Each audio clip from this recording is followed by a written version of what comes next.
Welcome into Teal the Show. It is a Monday edition of the show coming off the bye week. We've got Tinson XL's Frank Frangie here, Ashlyn Sullivan, Jaguars team reporter, and Jaguars ESPN reporter Mike Duraco, all joining us as we kind of look ahead to the second half of the season. All right, the team is 3-7. They've now had a week off. They're getting ready to embark on the final 7 weeks of the season. What's the one thing that they have to do to have a better second half of the year than they had first half? They've got to continue growing offensively, because I think they have grown offensively, Jamal.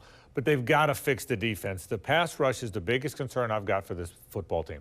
They're not affecting passers. They're not hitting passers. They're not sacking passers. And I'm surprised. I told you before, I thought they would be a better defense maybe than they've been, a more defense that affects the passer more. So if there's one thing, at least, Ashlyn, for me, that has to change, they got to get after the passer. For sure. And I think they got to get out of their own way as well. How many times post-game have we heard we shot ourselves in the foot, too many mistakes, we're not there yet where we can make these amount of mistakes and beat football teams. That's not winning formula right now in Jacksonville. They got to clean it up. I don't know if they're going to, because my gosh, that's been the message every single week. It's gotten a little better, but every single game we're going to put back to 2 to 3 key plays of them messing it up, a key penalty in a wrong time. They got to get out of their own way in order to win football here. Yeah, I'm going to kind of piggyback a little on Frank, but take more chances defensively, because you're not getting to the quarterback now, okay? You're not affecting the passers. You're not getting any kind of, I mean, turnovers are not coming as much as they were at the beginning of the season, so send some more guys. Blitz more heavily. I mean, just try some different stuff. Be more aggressive, because what they're doing isn't working. And you've got Dak Prescott coming up. You've got Lamar Jackson coming up. I mean, you got to get back there and try and affect the quarterback, so take some chances. Yeah, that'll play a big role. I always thought that Josh Allen was a catalyst for this defense. If he had a double-digit sack kind of year, then the defense was going to be in good shape. He's not off to that sort of start to the season. Trayvon Walker is the pass rusher that many of us expected him to be, which is raw and kind of just getting there on physical ability alone. But I kind of look at Josh Allen as if he can get it going, then the defense will probably be in pretty good shape. What does Josh Allen have to do that if you were going to be the one signing him to this big money extension, that you feel comfortable giving it to him? Because one of the things that you see over the course of Jaguars history is that a lot of these draft picks don't get that second contract from the team. For one reason or another, Josh Allen, the next kind of big name that's on the cusp of maybe getting that extension or maybe walking away, this year hasn't given you much confidence when you look at saying, hey, let's go to the table and look at this big money deal. Yeah, you know, right now, I don't know that he's going to get the second contract, and we all hate that, because he's a good guy, man. He's one of the most well-liked guys in town, one of the most well-liked Jaguars we've had in a long time. But he's not doing a lot to affect the pocket. And to Jamal's question, D-Rock, I would say this. For me, I think he's got to, you know, numbers are fine, pressures and sacks, but you can tell when a guy is hard to block. Forget the numbers for a second. You got to double team him. He's creating havoc. You see him, he's at the quarterback's legs. The great pass rushers are always around. They're always in the picture. Josh hasn't been, and I think this second part of the season is really critical for him as we move forward to the possibility of a next contract. Yeah, let's just start simple. Make a play. Yeah. Right. Because he hasn't made one. I think he's got 1 sack in the last 6 games, 3 this year. How many times did you call his name on the broadcast? How many times do you see him make a play? He disappears for stretches, long stretches in these games. Look, teams are paying more attention to Trayvon Walker as a pass rusher. Yeah. Right. And Josh Allen still isn't affecting the game. That should tell you a lot. Yeah, the Jaguars picked up his 5th-year option, so they owe him $11 million. Frankly, I'm of the impression, even if Josh goes and kills it these next 7 weeks, I don't foresee him getting that big-time contract. He had the power, if he played really well this season, to speed this up, to force the Jaguars' hand, to give him that long-term deal. I don't foresee it happening this year, and that stinks. We all want him to get that long-term contract. It's not out of the picture. I just don't foresee it happening right here, right now, with the way he's playing. The Jaguars can't give him a contract with these numbers. That would be foolish. People outside of Jacksonville will say, what are you doing? People in Jacksonville will say, what are you doing? Even though they like him. He just hasn't played up to that standard of a long-term contract yet. And definitely not the contract that he's going to want for that second deal. Now, if he was all of a sudden ready to take some huge discount because he saw the numbers, then maybe, but definitely not the big money deal that I'm sure he's expecting. Now, part of that is the play of Trayvon Walker, who's a young player that's opposite of him. You mentioned that he's already getting a lot of attention and respect from the other team. Some of the Jaguars' young players have started to play. We've seen almost the entire rookie class play except for Snoop Connor extensively. Is there a young player on this roster that you'd like to see get more time in the second half of the year and maybe have the chance to step up to see if they can be a part of the future? Well, there's a lot at play there, Jamal. Number one, they're playing some different guys. You saw Chad Muma at the end of the game last week because Devin Lloyd was struggling. Devin's spinning a little bit right now. As for Trayvon Walker, I think you're seeing different things with him. His hand's on the ground more than it's been. His hand hadn't been on the ground as much as it is. I think they're changing what they're doing, Ashland, defensively. They're more of a zone team now. They're keeping everything in front, which is good with running quarterbacks. You can keep an eye on those guys. I think they're still trying to figure out who they are. I think it looks like now they're more of a zone team. That wasn't the plan going in.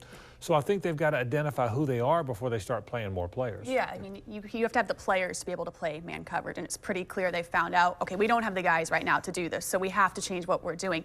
The Chad Muma storyline, to me, I don't think is getting enough attention. This is fascinating to me. I think this is our key storyline next year in training camp. Is Chad Muma or Devin Lloyd going to be the guy? You want Devin Lloyd to be the guy because you spent the draft pick on him, but he is spinning right now. It's not catching up to him. Chad Muma has become a dependable player. The coaching staff wants to see him out there more. Devin Lloyd's upside, I think for sure, is higher. He's a first-round draft pick for a reason. Right. But if Chad Muma's the safer, more dependable pick, hey, I might want him out there then. The guy I want to see is Snoop Connor. Yes. Since the James Robinson trade, Jermichael Hasty has 13 touches for 24 yards. There is nothing. That's giving them nothing behind Travis Etienne. They don't want to run Travis Etienne 20, 22 times a game. But if you're getting nothing from the guy behind you, you really don't have much of a choice. Snoop Connor, I think, has played 2 snaps all year. Let's get him in the game. Let's see, give him some work. Let's see what he can do. I mean, yeah, is he deficient in some areas? Yeah, I mean, Doug Peterson said, look, the pass protection, I'm not really sure how that's going to go. But the bottom line is you're not getting anything from Jermichael Hasty. Right. You need some help. So let's see what Snoop does. I agree with you 100%. Snoop's the guy that I kind of really want to see down the stretch because, like you said, you can't run Travis Etienne into the ground. He's not a type of running back that can sustain 20-plus carries for the entire season. But Jermichael Hasty's just giving you very little. I mean, you got that one run from him against the Colts, and while that was great, the hole was big enough that probably any of us could have taken that for at least 10 or 15 yards. I probably could have gone to 60. Yeah. No. But hey, we could have gone 10 or 15 before somebody touched you. I'm just saying.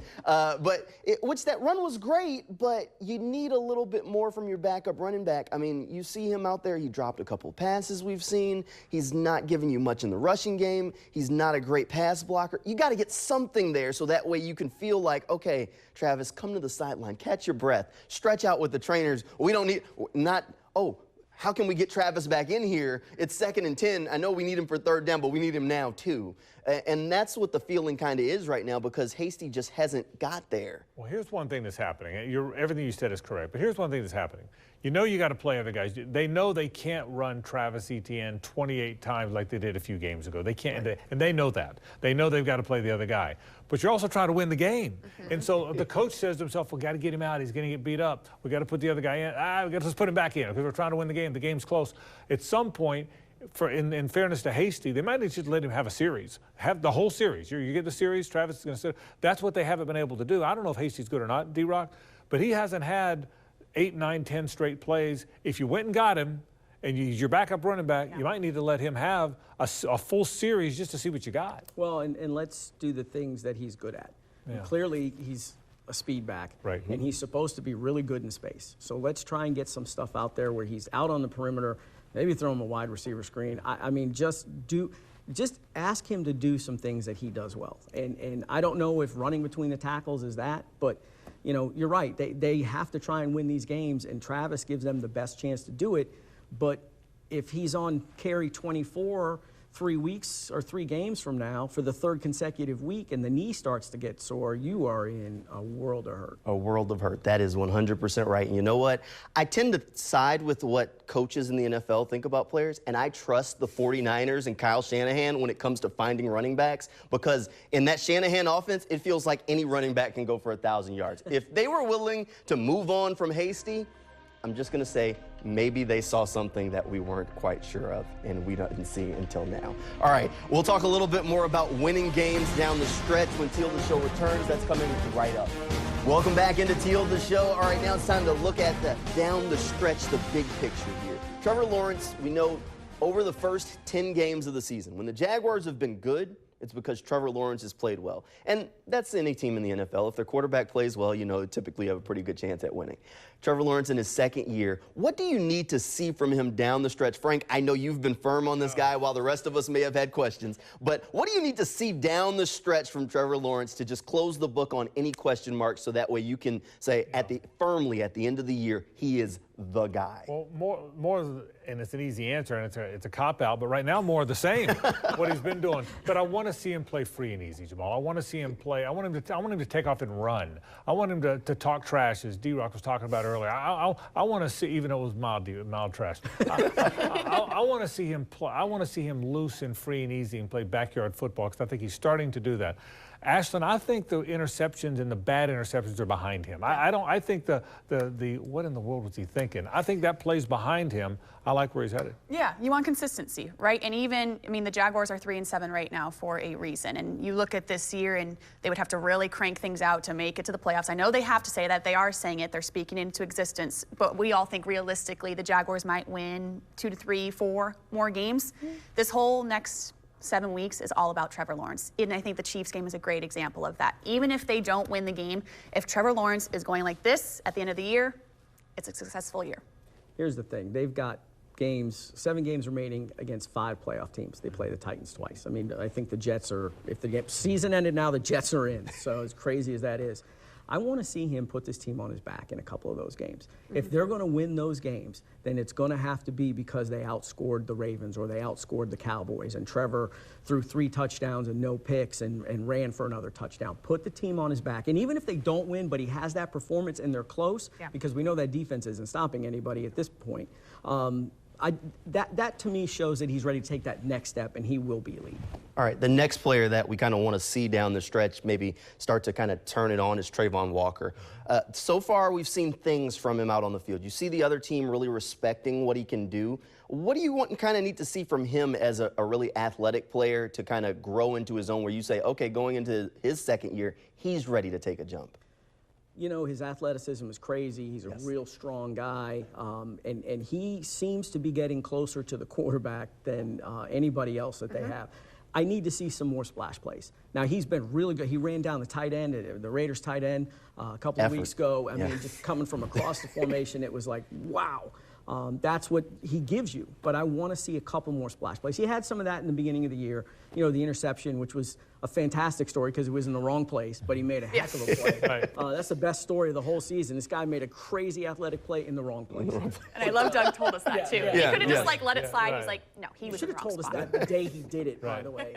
But just make, like, I think he's fine. He's raw. We knew he was going to be raw. But I just want to see, make a few more plays. That's all. And not like 9 plays. Just make a couple. Just a couple. And it's tough, though, when some of those other first-round picks that were in his realm are already playing so well. But let me ask you this. Ashton, I want to go around the table with this. What is he? He's going to be a good football player. He plays hard. He's tough. I still think he might be a hand-on-the-ground guy. They're playing. They drafted him to be an outside linebacker and to play in space and to stand up. That's not what he was at Georgia, and I'm not sure that's what he is. I think you're seeing him more with his hand on the ground now.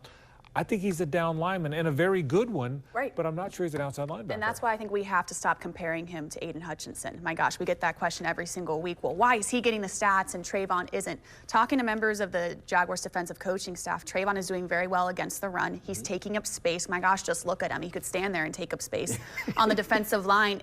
Yeah, you'd want to see more plays, but I don't think every single season Trayvon Walker's going to have these flashy numbers. That's not what they drafted him to be. So I think the comparing of Hutchinson, I think we got to stop doing it, frankly. Yeah, and the one thing is that Aiden Hutchinson's a lot closer to his ceiling than Trayvon Walker is, for sure. Trayvon Walker's a different kind of player. To answer your question, Frank, I've always thought he was a hand-in-the-dirt kind of player. I thought he was a 5-tech. You let him come in, put his hand in the dirt, say, this is where you're going to play. He's 270 now. If I told you by next season he was 280, 290, nobody here is going to bat an eye and think that he lost any athleticism, because he's just a physical marvel. So I've always thought he was that player, and when they said that, oh, well, we're going to exclusively stand him up, I thought it was a mistake, but I'll, default to the Jaguars defensive coaching staff. And let me throw this out as we move forward, because we talked about Devin Lloyd, and he is spinning a little bit, and the Chad Muma story, Ashton, you talked about is a big story.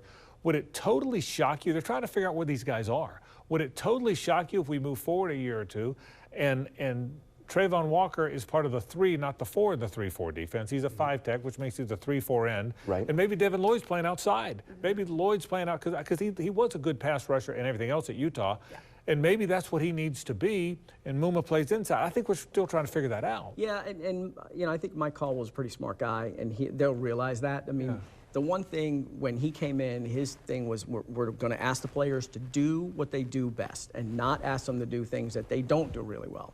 Well, we're seeing Trayvon Walker drop in coverage. I mean, that's what his job is, so he's doing it, and he's not terrible at it, but find out what those guys do best. And like you guys said, Trayvon Walker, put his hand in the dirt, go smash a guard, go smash the inside of a tackle's leg, and get to the quarterback. Let him wreak havoc there, as opposed to trying to make him wreak havoc here. Right, and the structure of the defense you're talking about, Frank, I think we've seen it elsewhere in the NFL at times before. The one that comes to mind, Justin Smith, Alden Smith, Ahmad Brooks, a 49ers defense, probably the mid to late 2000s, Patrick Willis in the middle. Trayvon Walker could easily be your Justin Smith. Devin Lloyd could be your Ahmad Brooks, who's your drop backer. Josh Allen could be your Alden Smith on the end that pass rushes every time. It's been done in the NFL before, so it's very doable. I think they have the talents that gives you some flexibility moving forward, and they might end up getting there. All right, after winning just 3 games in the first 10 games of the season, they've got 7 left to go. Do you think they can win more than 3 down the stretch? I've got them at about 3. I think they're going to probably, my guess is, because of so many good teams they play, and D-Rock talked about the playoff teams. Look, they got 7 games left. 5 of those teams have winning records. One of the other teams, Detroit, has won 2 games in a row, and the other team we haven't talked about, Houston, always plays well against the Jags. So it's a tough 7. I think 3 or so. I think they're going to finish in that 6 or 7 win range, and I'd be surprised if it changes much from that. I think it's 6. And I go back to if you would have told us when Doug Peterson was hired in OTAs, okay, the Jaguars are going to win 6 games this season, you'd say, all right, that sounds realistic. Yeah. But we had this fantasy of week 3 in LA thinking, my gosh, if they push it, they can make it to the wild card. We're all kind of back to reality, and we're back to where we were in May. Yeah, 6 wins. I think it'll probably be 3, but based on the way the first 10 games have gone, it won't be the 3 we all expect. Great point. Right. You know, like they'll beat the Cowboys, the Ravens, and go into Tennessee and win in Tennessee. Right. You know what I mean? Like it won't be the 3 we expect. You know, at the very least, you like that because that means you got to watch every game and you'll kind of be on the edge of your seat when it comes to it. I think you're about right. I think it's about a 6-win team, and Ashley, I think you hit it right on the head. Before the year started, if anybody said 6 wins, everybody would have been like, we'll take that, you know, and you're in the rest of the games, you know what, that's pretty good. Because before the year started, the only thing I kept hearing from fans was, I want to be in the game in the 4th quarter. Well, you know what, you got your wish, and now everybody's like, maybe we want to win the game in the 4th quarter. Being in the game isn't quite as fun, but you know what, it should make it a fun down the stretch. Thank you all for being here, and thank you at home for tuning in. That'll do it for Teal the Show. We'll see you on Friday where we'll be talking about the Baltimore Ravens matchup. Good night, and go Jags.